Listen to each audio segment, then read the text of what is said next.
He lost everything in one night. His wife, his children, his reason to live. 10 years later, a woman he never planned to love walked into his empty mansion, and somehow, into his broken heart. Rowan Hale had been in 1,000 emergencies, business crises, financial meltdowns, corporate scandals. But none had ever sounded like this. The sterile white corridor of the emergency ward stretched endlessly, each fluorescent light above him humming like it was mocking the sound of his heartbeat. His suit jacket was torn, streaked with dust and blood, his hands trembling. He'd driven straight from the crash site, ignoring police questions, ignoring the flashing lights, the sirens, the chaos. Now there was only silence, and the smell of antiseptic.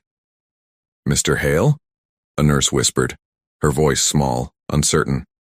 "Your wife. She's still in surgery." Still. That word made him want to break something. He turned sharply. "And my kids?" His voice cracked like dry paper. The nurse hesitated, looking at the floor. His world tilted. He didn't hear the words when she finally spoke them. "I'm sorry." They didn't make it on impact. Everything after that blurred. He saw mouths moving, papers being signed, hands reaching for him. He didn't remember sitting down, but he found himself in a cold metal chair, staring at the scuffed tile beneath his shoes. The children's laughter still echoed in his ears, their voices from the back seat that morning singing off-key, his wife laughing from the passenger side. He should have driven instead of sending them ahead. He should have been there. Hours passed, or maybe minutes. When the doctor came out of surgery, Rowan already knew the answer before the man spoke. One look at his face was enough. She didn't survive the internal bleeding. The machines flatlined behind the swinging doors. That sound, that endless tone, carved into his bones. He didn't scream. He didn't collapse. He just stopped. The next week unfolded like a film played without sound. Assistants handled the funeral arrangements. His secretary canceled all meetings. His housekeeper kept the blinds drawn. Rowan barely spoke. He'd lost the ability to. Words were useless things now. Soft, meaningless sounds that couldn't touch what had been ripped out of him. At the funeral, people came in dark suits and black dresses, faces full of pity. They said things like time heals all wounds, and they're in a better place. He nodded without hearing. He stood before 3 coffins, one large, 2 heartbreakingly small, and thought only one thing. Why not me instead? After that day, he stopped going home. The mansion on the hill was too quiet, too haunted. He moved into the penthouse above his company's headquarters, where the sound of the city below could at least disguise the silence. He went to meetings, signed contracts, made money. He didn't live. He functioned. The years blurred together, 10 of them, like pages of a calendar flipped by someone else's hand. He didn't celebrate birthdays. He didn't decorate for Christmas. He didn't open the door to anyone who tried to pull him back into the world. Down the hall of the empty mansion, 2 children's bedrooms remained untouched. Toys neatly arranged, clothes still folded in drawers. A drawing on the wall, his daughter's crayon masterpiece titled Daddy's Office, stayed taped where she'd left it. Dust gathered like memory. He stopped sleeping there, but he couldn't let anyone clean it. It felt like betrayal. The housekeeper knew better than to touch those rooms. No women, no relationships, no touch. Every flicker of warmth reminded him of what had been burned away. His heart had gone cold the night he watched the monitors fall silent. 10 years later, the calendar marked another anniversary, the memorial service held every year at his estate. He stood before the marble gravestones, the sun low and golden over the Nevada desert. The air was still, almost reverent. Staff members kept their distance, whispering like the air itself might shatter him. He said nothing during the service. When the priest's words faded, he turned away before the last prayer ended. He couldn't bear the pitying looks anymore. Daniel was waiting near the gate, hands in his pockets. He had been Rowan's closest friend since college. the only one who hadn't given up trying to reach him. "You're leaving early again," Daniel said quietly. "I said what needed to be said. You didn't say anything." Rowan's jaw tightened. Words don't change anything. Daniel sighed. He'd heard the same tone for years, the hollow certainty of a man who believed his life had already ended. "You didn't bury your heart with them, Rowan," he said. "You just locked it away. But life is still happening, with or without you." "Life ended that night," Rowan murmured, looking past him, eyes fixed on nothing. "No. You ended." Daniel's voice softened. "But you're still here. That has to mean something." Rowan didn't respond. Daniel exhaled slowly. "You need to think about what comes next. Not business. Life. You don't have to love again. You just need something to anchor you back to the world." Rowan gave a humorless smile. "And what do you suggest? Adopt a dog?" Daniel shook his head. "A child." The word hit Rowan like a slap. "You can't replace them, I know," Daniel continued quickly. "But maybe you can remember what it feels like to care, to build something again, to give your heart a reason to keep beating." "Children need mothers," Rowan said bitterly. "Then find someone willing to build a family with you, someone who wants a future, even if you don't believe in one yet." Rowan turned away. "You're talking about marriage. I'm not built for that anymore." "Maybe not love," Daniel said softly, "but maybe a reason." Rowan didn't answer, but later that night when the house echoed with silence again, the words wouldn't leave his mind. A week later, he attended a charity gala, one of those polished, glittering events he used to dominate effortlessly. He didn't want to go, but Daniel insisted, "Just show up. You might surprise yourself." The ballroom at the Wynn shimmered with crystal chandeliers and laughter that sounded too loud, too alive. Rowan stood near the edge of the crowd, nursing a glass of untouched whiskey, feeling like an alien observing the living. That's when he saw Amber Justine. He'd heard the name in passing, a philanthropist, socialite, and according to gossip columns, the kind of woman who turned heads and never looked back. She moved through the room with quiet confidence, her gown a soft champagne hue that caught the light like liquid gold. There was something disarmingly open about her smile, the kind of warmth that drew people in effortlessly. Their eyes met briefly, just long enough for her to recognize who he was. Everyone knew Rowan Hale, billionaire, widower, ghost of a man who'd once built an empire from dust. When she approached him, it wasn't with flirtation. It was curiosity. "Mr. Hale?" she greeted, her tone polite but direct. "I didn't expect to see you here." "Neither did I," he replied dryly. Her lips twitched, almost a smile. "Then we're both surviving the evening under protest." He tilted his head slightly, intrigued by her candor. Most people around him either gushed or whispered. She did neither. "You don't seem like someone who enjoys these events," he said. "I don't," she admitted. "But sometimes visibility funds causes that matter." He studied her. Practical. "I prefer effective," she countered. For the first time in years, a flicker of something stirred. Not attraction exactly, but awareness. She was alive in a way he'd forgotten people could be. They spoke briefly about the charity. She challenged his opinions without hesitation, her tone calm but firm.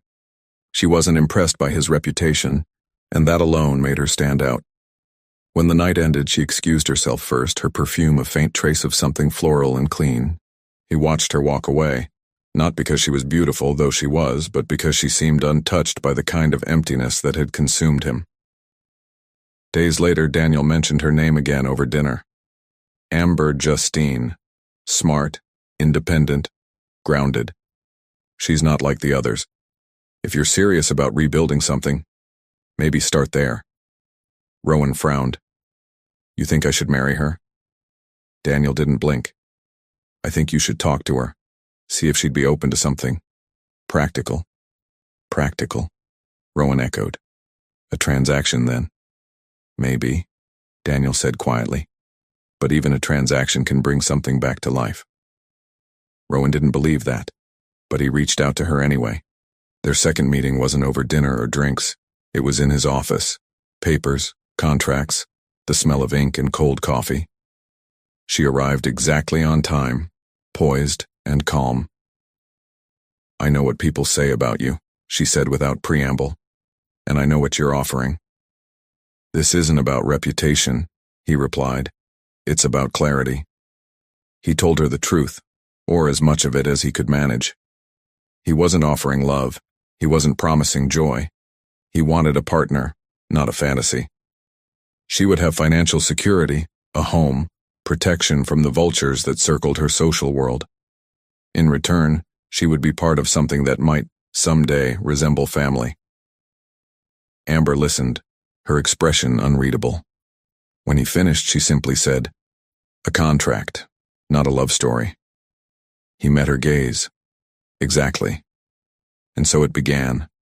A paper signed, a vow made without romance, a union built on practicality. A week later, she moved into the mansion on the hill, the same house frozen in grief, its halls lined with echoes. She walked through the grand foyer in silence, her heels clicking against the marble, until she stopped before a half-open door. Inside, sunlight fell over shelves of untouched toys and tiny shoes. She stepped closer, her throat tightening as she realized what she was seeing. The room of children who never grew up. The air was thick with memories she didn't live but could feel all the same. She finally understood the ghost she had married. The mansion had always been built for silence. Its halls were wide and echoing, its walls tall enough to swallow sound. When Amber moved in, nothing changed at first. Her footsteps barely disturbed the air. Meals were taken separately, hers in the sunlit breakfast nook, his in the dim dining room at the far end of the house. Conversations were functional, schedules, logistics, the occasional polite acknowledgement. He kept to himself, disappearing into his study for hours. She learned his rhythms, the quiet footsteps at dawn, the way the library light stayed on long past midnight, the faint murmur of news channels that filled the gaps between his breaths. He was a man surrounded by life, yet untouched by it. Amber didn't press. She'd accepted this arrangement knowing exactly what it was, a contract, not a confession. Still, she found herself observing him when he thought she wasn't looking. The way his shoulders tensed when he passed the children's hallway. The way his hands sometimes stilled mid-task, as if remembering something before pulling himself back. She had seen grief before, but not like his. Rowan's wasn't loud or messy. It was fossilized, perfectly preserved beneath layers of control. One night, long after midnight, she wandered the hall unable to sleep. The air was heavy with desert quiet. She stopped near the playroom door, half closed as always. A faint sound came from inside, a sound she'd never heard from him before. It wasn't words. It was a broken, shuddering breath, the kind that comes from a body remembering how to cry after too many years of not knowing how. Amber froze in the dark hallway, heart thudding. She should have walked away. This was not her pain to intrude upon, but something rooted her there. Not curiosity, but compassion. She leaned lightly against the wall and listened, the sound of his grief carving through the silence. For the first time, she saw Rowan not as a name on a contract, not as a billionaire or widower, but as a man still trapped in the night his world ended. She didn't knock. She didn't say anything. She just stood there until the sounds faded into stillness. The next morning, nothing was said, but something unspoken shifted between them. He came to breakfast, something he rarely did. The smell of coffee filled the kitchen. She looked up, surprised when he sat across from her. "You cook," he said after a moment, noticing the plate in front of her. "I try," she replied with a small smile. "Old habit." He poured himself coffee, the sound of liquid breaking the silence. "It smells better than anything the chef makes." Then maybe the chef should take lessons. A corner of his mouth lifted, the smallest ghost of a smile, gone almost immediately. but real enough to make her chest ache. From then on, he joined her sometimes. Not every day, but often enough for it to feel like a beginning. Their words were simple: weather, company reports, idle remarks about the news. But they were human. The mansion began to sound faintly alive again. The staff noticed first. Flowers appeared in vases again. Music played softly in the background during dinner. A small thing, yet monumental in a house that had once felt like a mausoleum. But outside their fragile peace, the world had opinions. Headlines surfaced a month after their quiet wedding. Gold digger, Mary's haunted billionaire. Who is Amber Justine, the woman who replaced his tragedy? Amber saw the words splashed across screens at the cafe one morning. She stared until the letters blurred. She'd expected it. Still, the sting was sharper than she imagined. When Rowan came home that night, he found her on the balcony, phone face down beside her. "It's nothing," she said quickly when he stepped out. But he'd already seen it. He took the phone, scrolled once, then set it down with quiet finality. "Do they bother you?" she asked, forcing lightness into her tone. "No." He looked at her, eyes steady. "But they bother me when they hurt you." She blinked, startled. The next day he did something no one expected. At a press event, when a reporter joked about his beautiful replacement bride, Rowan stopped the entire room cold. "She's not a replacement," he said evenly, voice calm but unmistakably firm. "She's my wife, and she deserves respect." The moment went viral, replayed across every channel. But Amber didn't care about the media's reaction. What mattered was how he'd said it, not as a performance, but as truth. When he came home that night, she met him in the hall, unsure how to thank him. "You didn't have to say that," she murmured. "I did," he replied simply. Because it was true. Something warm bloomed in her chest, the fragile, cautious beginnings of trust. The shift between them was slow, like dawn creeping over a desert horizon. They began spending time together without planning to. Walks through the garden, shared dinners that lasted longer than necessary, conversations that ventured past safe topics. One evening, rain fell unexpectedly, rare for Las Vegas. The storm cut the power briefly, plunging the mansion into darkness. They found themselves in the library, candles flickering between them. She asked quietly, "Do you still think about them?" "Every day," he said, his voice low. "Sometimes I wonder if they'd even recognize me now." "They would," she whispered. "They'd see a man who kept going." His gaze lifted to hers, searching. "You talk like you've known loss too." Amber hesitated. "Different kind. I grew up in a family that noticed me only when I succeeded. I learned early how to perform worth, to be what people wanted so they wouldn't forget I existed." He listened. When she looked away, embarrassed by her honesty, he said softly, "Then maybe that's why you're here. Not because of what you signed, but because you understand what it means to be invisible." Their silence was no longer cold. It pulsed with recognition. Two people who'd built walls not to shut the world out, but to survive it. Later that night, he found her again, sitting on the edge of the bed they rarely shared. There was no plan, no seduction, just quiet understanding. When he reached out, she didn't flinch. When she touched his face, he closed his eyes. Their first night together wasn't passion, it was release. Two broken souls finding warmth where there had only been cold. Neither spoke the word love. Neither needed to. But in that space, something shifted forever. Afterward, she fell asleep against his chest, and for the first time in a decade, Rowan dreamed of laughter instead of loss. Weeks passed, the house filled with subtle signs of life, her laughter in the kitchen, his footsteps echoing less sharply. One morning, Amber woke feeling strange. It was a quiet dizziness at first, then nausea, then the persistent pull of something new. She brushed it off, assuming stress, but when the signs continued, she made an appointment. The doctor smiled gently when handing her the results. "Congratulations, Mrs. Hale. You're expecting." The world tilted, not with fear but disbelief. She sat in stunned silence, one hand unconsciously resting over her stomach. Pregnant. 1,000 questions swirled. Would Rowan see this as the success of a contract?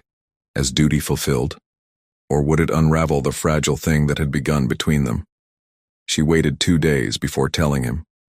That night, she found him in the nursery hallway, the same corridor he once avoided.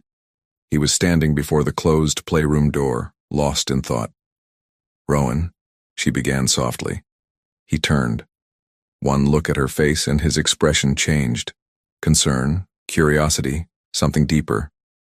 "What is it?" "I went to the doctor," she said, voice barely steady. "I'm pregnant." For a heartbeat, he said nothing. She braced herself for distance, for polite acceptance, the way men in arranged marriages respond to obligations fulfilled. But instead, he crossed the space between them and pulled her into his arms. No words, just the weight of him holding on like she was the only thing tethering him to the earth. When he finally spoke, his voice was rough. "Thank you." Tears stung her eyes. For what? For letting life back in? Weeks later, they went together to the doctor's office. She lay on the exam table, heart pounding, while the technician moved the wand gently over her belly. The monitor flickered to life with faint sounds, the rapid thrum of tiny heartbeats. The doctor frowned briefly, adjusting the angle. Then she smiled. "You might want to sit down for this." Rowan, standing beside her, stiffened. "Is something wrong?" "Not at all," the doctor said warmly. "It's just, there are 3 of them." Amber blinked. 3? The room seemed to fill with that single word. Vast, impossible, miraculous. Amber turned her head toward Rowan, expecting shock, maybe even fear. But what she saw instead was something she'd never seen on his face before. Awe. Pure, fragile awe. 3 chances at life where he had once lost 3. His hand found hers, trembling. She could see tears glimmering unshed in his eyes.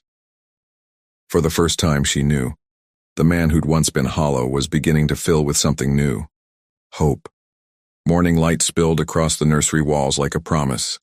The once empty mansion now hummed with quiet preparation, the rustle of paintbrushes, the soft rhythm of hammer and nail, the faint scent of wood polish. Rowan stood in the doorway, sleeves rolled up, watching workers transform a place that had once been frozen in time. The rooms that had remained sealed for a decade, his children's rooms, were finally open again. He'd expected it to hurt. Instead, it healed. The walls that once echoed with silence now carried new color. Gentle cream, soft blue, pale rose. Every decision felt sacred. He refused to reuse old furniture or memorials. These rooms wouldn't be built on ghosts. They'd be built on beginnings. Amber watched him quietly from the hallway, hand resting over the gentle curve of her belly. He'd become almost unrecognizable from the man she'd met months ago. His movements had purpose again. He smiled sometimes, real and unguarded. He even laughed once, startled by a kick during a doctor's appointment. At night, she would find him sitting on the nursery floor, reading through parenting books with furrowed concentration. He made notes, organized feeding schedules, even practiced assembling tiny cribs himself. The sight of it made her heart ache with tenderness. But with that tenderness came fear. Amber couldn't shake the thought that maybe she was only the bridge, the healer, not the beloved. Rowan had lost a family and was learning how to feel again through her, through their unborn children. But what if, when the healing was complete, she remained an echo, necessary but not cherished? She tried to dismiss it, but the doubt grew in quiet corners of her mind. She caught herself watching him when he wasn't looking, trying to read what was unspoken in his gaze. The outside world didn't make it easier. The media's fascination with their story returned with venomous curiosity. Headlines questioned her motives, dredging up her past, twisting her charity work into ambition. Amber Justine Hale, Las Vegas's most strategic wife? One headline sneered. She ignored it until one morning, a camera flash caught her leaving a doctor's appointment. Questions were shouted across the parking lot. Cruel, intrusive. Was this all part of the plan, Mrs. Hale? Are you using his grief for your fame? Her hands trembled as she drove home. When Rowan saw the photos later that day, his expression turned to cold fury, not at her, but for her. Without hesitation, he called a press conference. It wasn't staged, not even rehearsed. Cameras flashed as he stepped before the microphones, eyes steady, voice calm. My wife, he said clearly, owes no one an explanation. She didn't ask for my name or my money. She gave me something far more valuable, the chance to live again. If anyone questions her worth, they'll have to go through me first. The room went silent. No further questions. That night, Amber waited for him in the dim light of their bedroom. When he entered, she rose and met him halfway. You didn't have to do that, she whispered. I wanted to, he said simply. You stood by me when no one else dared to. The least I can do is stand in front of you now. She smiled through tears. You're getting good at this husband thing. I've had a patient teacher. The next months passed in a blur of anticipation. Every ultrasound, every heartbeat, every flutter of motion inside her reminded them both that life was rewriting itself. Not erasing pain, but building something new on its foundations. When the day of the birth finally came, the desert sky was awash of gold and gray. Rowan had never been so terrified. Hospitals had been his personal hell since that night 10 years ago. But this time, when the beeping machines filled the air, they didn't mean endings. They meant beginnings. Amber's hand gripped his, fingers trembling as contractions tore through her body. Nurses moved quickly. Doctors spoke in calm, practiced tones. Rowan barely breathed. You're doing amazing, he said, voice breaking. I'm right here. She gave him a weak smile between gasps. You better be. Hours later, the air filled with the first sharp cry. Then another. Then another. 3 voices, fragile but alive, echoing through the room like music written just for them. Rowan's knees nearly gave way. He pressed his hands to his face and wept openly for the first time in front of her. Not from loss this time, but from the staggering miracle of life. Amber watched him through tears, her exhaustion melting into awe. They're here, she whispered. He looked at her with eyes shining and full of wonder. We're here, he corrected softly. When the nurse placed the babies in their arms, the room felt like it exhaled. Rowan traced each tiny hand with shaking fingers, whispering their names. Names he and Amber had chosen together after weeks of late-night lists and debates. None of them were memorials. The first was Chloe for what he thought he'd never find again. The second, Claire, for what she gave him without asking. And the third, Noah, for the promise of peace after the flood. He whispered the names again, like prayers. The following weeks turned the mansion into a world of soft chaos, crying at odd hours, bottles clattering, laughter, real laughter, bouncing off the marble floors that had once known only footsteps. Rowan took to fatherhood with cautious reverence. Every diaper change, every lullaby, every midnight feeding was an act of redemption. He wasn't trying to replace the past. He was learning to live with it.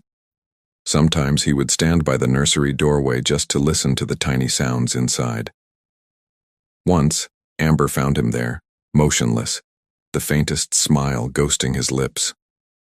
They're loud, she teased gently, leaning against him. They're perfect, he murmured. Noise never sounded so beautiful. She laughed softly, resting her head against his shoulder. Yet even in the joy, her old fear lingered.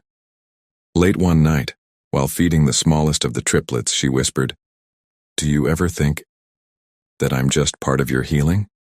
That someday you'll wake up and realize I was only a bridge to get you here? He looked up from where he was rocking another baby, startled by the question. Amber, I just I know I wasn't supposed to be part of your story, she said quietly. You loved someone before me. You had a life before me. I'll never be her. He was silent for a long time. The soft creak of the rocking chair filled the space between them. Then he rose, walked over, and knelt in front of her. The lamplight caught the weariness in his face, but also something else. Something steady, unshakable. You're right, he said softly. You'll never be her, because you were never meant to replace her. Amber's eyes welled. Then what am I? He reached out, brushed a tear from her cheek, his thumb lingering just below her jaw. You're the proof that love doesn't die with the people we lose. It changes shape, but it keeps beating. You weren't supposed to be love, Amber, but you became it anyway. The words broke something open in her, a wound she hadn't realized she'd been carrying.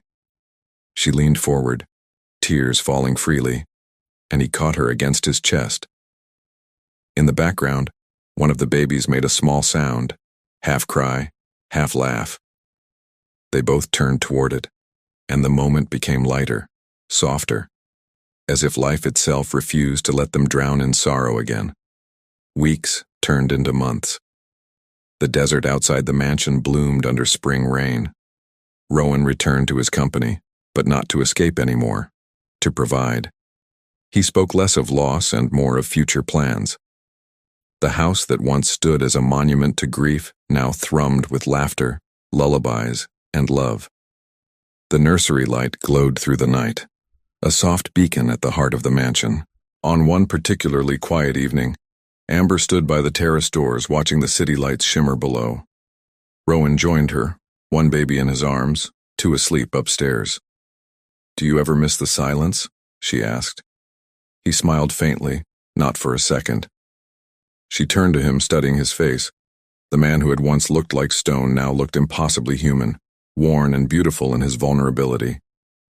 You did it, she said softly. You came back. He shook his head. No. We did. Below them, the city pulsed with life. Inside, the sound of a baby's cry floated down the hallway, followed by another, then another. Rowan laughed quietly, a sound full of wonder. Looks like they're calling for you, Amber teased. They're calling for us, he corrected, kissing her temple before heading upstairs. Amber watched him disappear into the soft golden light of the nursery, the laughter of her husband mingling with the cries of their children. Once this house had been a tomb of memories. Now it was alive again, imperfect, noisy, full of second chances. And as she followed him, she realized something with quiet certainty. Grief hadn't left them. It never would. But it had made space for joy, for love, for life in all its beautiful, chaotic imperfection.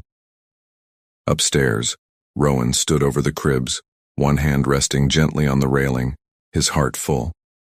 The man who had once stopped living was now surrounded by proof that love somehow had survived him. He looked at Amber, his voice low but sure. I used to think the world ended that night. I was wrong. It just paused. Until you walked in. She smiled, tears shining in her eyes. Then let's make sure it never stops again. The house settled into soft, contented quiet, the kind filled with tiny breaths and whispered goodnights. Outside, the desert stars burned brighter than they had in years. And inside, for the first time in a decade, Rowan Hale finally slept without dreams of loss, only of laughter, of warmth, of love, reborn in threes. Morning sunlight poured gently through the wide terrace doors, spilling over the polished floors of the Hale estate. The mansion that had once been silent now echoed with laughter, high, musical, unstoppable. Tiny feet padded across the hallways, chasing the sound of their father's voice. Rowan Hale, once the man who could face a boardroom of rivals without flinching but couldn't step into a nursery without breaking, now sat cross-legged on the carpet, one baby giggling in his lap while another clutched his tie like a trophy. The third, the calmest of the three, slept soundly in the bassinet nearby, the softest smile curving her lips. He looked up as Amber entered the room, her curls pulled back loosely, sunlight catching the glow of her skin. She wore one of his shirts, sleeves rolled past her wrists, and in her hands was a mug of coffee. His coffee, already half gone because she could never resist stealing sips. "Good morning, Chaos," she teased, leaning against the doorframe. He smiled, a slow, unguarded smile that made her chest tighten every time. "They started early," he said. "Apparently, sleep is overrated." She crossed the room and sat beside him, helping him untangle their daughter's tiny fists from his tie. The triplets squealed, as if delighted by the team effort. For a while, there was only the music of their small world, the laughter, the soft cooing, the whisper of wind through open windows. Rowan glanced around the room at the pastel walls, the framed photos Amber had insisted on hanging, the soft mobile spinning above the crib. Every corner felt alive. He remembered the years when this space had been locked away, a tomb of memory and guilt. Now it was something else entirely. A promise kept. "You know," Amber said softly, brushing her fingers over one of the baby's cheeks, "I used to wonder if I could ever fill the space they left. If I'd always feel like a visitor in someone else's story." He turned to her, his expression steady but tender. "You didn't fill it," he said quietly. "You built something new on top of it, something they'd be proud of." Her eyes shimmered. "And you?" He smiled again, gaze dropping to the sleeping baby beside them. "I stopped surviving," he said. "You taught me how to live again." Outside, the desert wind carried the scent of rain, a rare, cleansing breeze that rippled through the curtains. Amber leaned against him, his arm finding its familiar place around her shoulders. Together, they watched as one of the babies began to stir, little fists waving toward the light. Rowan chuckled softly. "They never want to miss a sunrise." Amber looked up at him, her heart full. "Neither should we." The house, once filled with silence, now pulsed with life, laughter, and love. And as dawn stretched across the Nevada horizon, the man who thought he'd buried his heart realized it had only been waiting for this, for them, forever. Thank you for being part of Whispers of Hope. Your love and support mean more than words. Together we're spreading light, one whisper at a time.